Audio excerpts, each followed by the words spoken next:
मुख्यमंत्री डॉक्टर मोहन यादव ने गोहरगंज तहसील के औद्योगिक क्षेत्र तामोट में सागर ग्रुप की 6वीं टेक्सटाइल इकाई का उद्घाटन किया। मुख्यमंत्री मोहन यादव ने अपने संबोधन में 22 जनवरी को राम मंदिर के प्राण प्रतिष्ठा को लेकर कांग्रेस को आड़े हाथों लिया है। कांग्रेस ने राम मंदिर प्राण प्रतिष्ठा का आमंत्रण ठुकराया है, जो राम के नहीं, किसी काम के नहीं। मोहन यादव ने मंच पर मौजूद 2 विधायक डॉक्टर प्रभुराम चौधरी और सुरेंद्र पटवा को कहा, जल्द आप हमारे साथ बैठेंगे, मतलब दोनों के मंत्री बनाए जाने के कयास लगाए जाने लगे हैं। मेरा इतना ही कहना था, केवल आज के समय में हमारी अपनी सरकार ने जिस भाव से काम चालू किया है, इस सरकार का अंतर्मन से इस बात के लिए लगातार हम प्रयास कर रहे हैं कि अपने यहाँ प्रदेश के अंदर रोजगार के अवसर भी बढ़े, प्रदेश चहुमुखी विकास की तरफ आगे बढ़े, सुशासन को स्थापित करें, सुव्यवस्थाओं को स्थापित करें और मध्य प्रदेश यशस्वी प्रधानमंत्री के नेतृत्व में नंबर 1 का राज्य बने, ये हम सबका प्रयास होना चाहिए। सरकार की व्यवस्थाओं को भी सुचारू रूप से संचालित करने के लिए हमने प्रयास किया है कि पुलिस का डर आम जनता के मन से हटे, लेकिन अपराधियों के मन में पुलिस का डर बैठे। इस प्रबंधन में भी हम लोग लगे हैं कि प्रशासन के अंदर व्यवस्थाओं को सुचारू रूप से संचालित करते हुए कानून और व्यवस्था का राज बनना चाहिए। और कानून और व्यवस्था के राज में गरीब आदमी की सुनवाई, गरीब आदमी का सम्मान, इस भाव को लगातार बनाए रखने की इच्छा है। और लेकिन हमारा अपना राज्य किसी दृष्टि से कोई कमी, कोई कोर कसर बाकी नहीं रहे। यशस्वी मुख्यमंत्री पूर्व शिवराज सिंह जी चौहान के बाद उनकी व्यवस्थाओं को लगातार आगे चलाने की हमारी सबकी इच्छा है और उस पर हम लगातार मोदी जी के नेतृत्व में आगे बढ़ रहे हैं। इन व्यवस्थाओं को जोड़ करके लगातार एक के बाद एक सारी योजनाओं को संचालित करते हुए और नित नए आयाम बढ़ाते जा रहे हैं, नित नई व्यवस्थाओं को जोड़ रहे हैं। माननीय सुरेंद्र जी ने अभी कुछ बात रखी है, समय की कमी है। आपने कहा तामोट के अंदर इंडस्ट्रियल बेल्ट को पुनः एक तरह से बने बनाए डेवलपमेंट वाले प्लाट को निकालना है, कुछ काम करना है। आप चिंता मत करो, इस दिशा में जल्दी से निर्णय करेंगे। आपकी इन व्यवस्थाओं के आधार पर अपना ये पूरा इंडस्ट्रियल बेल्ट जल्दी से जल्दी भरा है, जिसको जिसको उद्योग लगाना। और सुधीर जी, आपसे तो मेरा और प्रेम है, क्योंकि हम उद्योग लगाते हैं, बाहर के लोग भी आए, वो भी उद्योग लगाए, अच्छी बात है। लेकिन अगर प्रदेश वाला लगाए तो ज्यादा अच्छी बात है। मैं इस बात के लिए ज्यादा आनंद से आपका अभिनंदन भी करता हूं और इस भाव से कि आपने कितने प्रकार से उद्योग लगाए, लेकिन उद्योग के अंदर जो अपनी मूल सनातन संस्कृति को जोड़ने का जो भाव बनाया।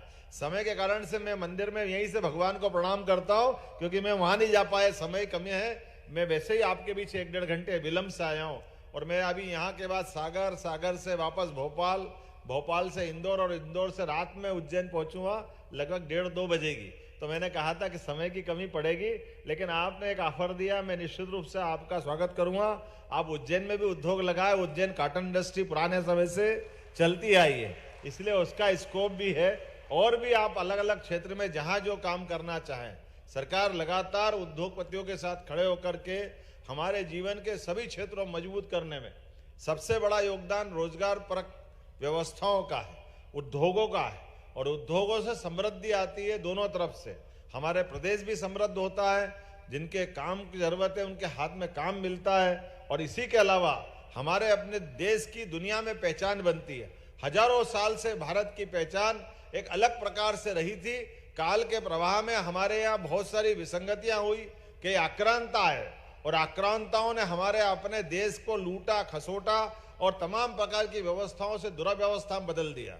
उसमें हमारे स्वाभिमान को, हमारे धर्म को, हमारी संस्कृति को, सबको नष्ट भ्रष्ट करने के प्रयास में लगे रहे। लेकिन परमात्मा की कृपा है, कुछ बात है कि हस्ती मिटती नहीं हमारी, कोई बात है अपने देश के लिए परमात्मा की विशेष।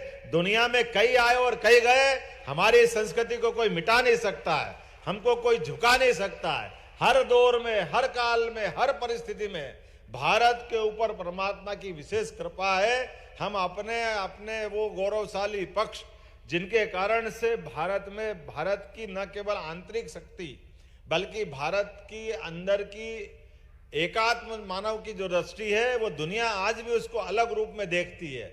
और यही कारण है कि एक नया इतिहास बन रहा है।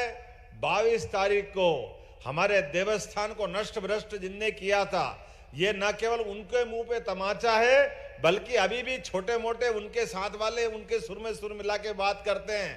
भैया तोड़ा किसको था? अरे किनको तोड़ा था? तुमको आज भी कष्ट है?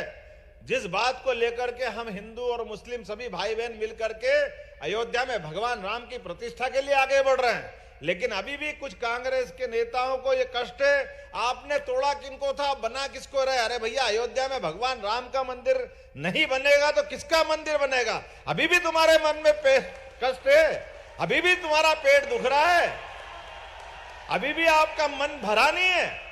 तुम्हारे इसी भावों के कारण से ये देश में कई दंगे हुए, कई लोगों की प्राणांत हुए, कई लोग परेशान हुए।